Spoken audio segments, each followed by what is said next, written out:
Residents in parts of Western Australia have been urged to stay vigilant in the aftermath of Ex-Tropical Cyclone Zelia, with ongoing flooding expected in the coming days.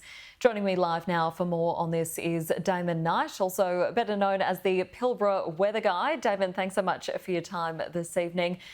Tell us, how are things there on the ground at the moment? Yeah, hi, thanks for having us, Christy. Look, today's pretty much a clean-up operation around the town.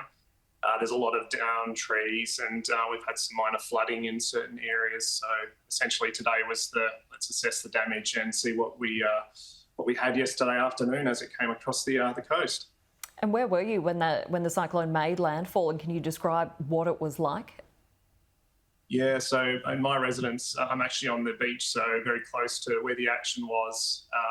It came through obviously to the north of us, but it came through with a bit of a whack, and watching the trees just outside of my window, coming down in various areas. My back fence went down, so I got some pretty scary sounds during the time, and of course just wondering what was going on around the other houses in the neighbourhood, and of course businesses and things like that in town.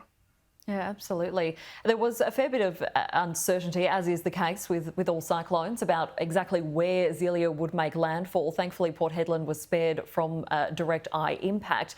Did that have a lot of people on edge with that uncertainty, though? Yeah, that's a really good question. I'm glad you asked. This system was unprecedented. It was very, very hard to track. She had a bit of a life of her own, and everyone's sort of putting up funny memes about the zigzagging that she took as she approached the coast. Residents in Port Hedland have not seen a system of this magnitude cross in nearly 20 years. So a very significant period of time has elapsed, and that means a lot of new residents in town, a lot of anxious people reaching out to myself, just looking for words of calm and just looking for new information. We obviously are very remote, so we do have a lack of services in that department. That's one of the reasons I do what I do.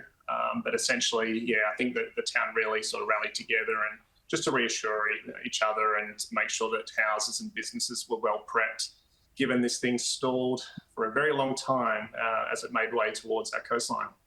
Yeah, absolutely. As you mentioned there, often we do say that with Port Hedland or that far north of Western Australia, it is prone to cyclone impact, and you would expect that many residents will have experienced a couple within their lifetime of living there. But as you say, many new residents feeling that impact as well. Do you feel that there was enough preparation and enough time for that preparation to take place?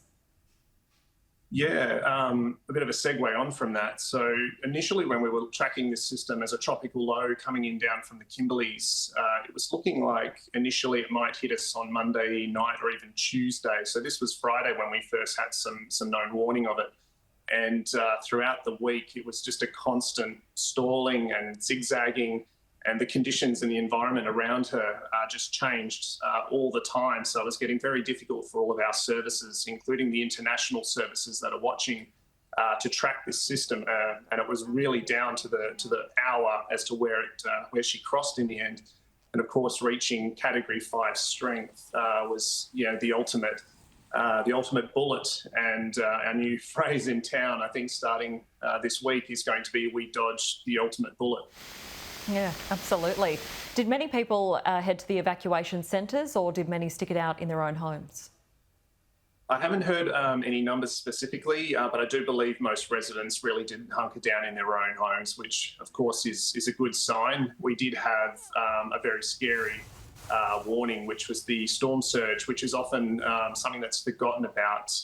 Port Hedland is susceptible to a very high tide range typically, so when you're looking at a very high tide naturally combined with a storm surge from a Category 5 system, you're talking several metres above the highest tide point, and we were looking at that at one stage right before she shifted. So we not only dodged the winds or the central winds, but we also dodged a very damaging storm tide. So the dodging the bullet phrase comes in two different ways there. Yeah, very, very lucky indeed.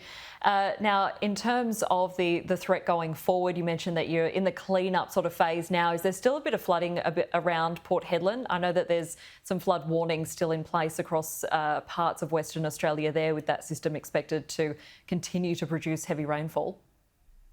So there's many factors that we have to take in when it comes to the flooding. You obviously have your localised flooding, which is the drainways and the roadways. You've also got the river systems. Port Hedland's a very flat area, so the flooding risk is a very high risk. We have just the minor flooding around the town, just some of those drainways, which are clearing pretty quickly.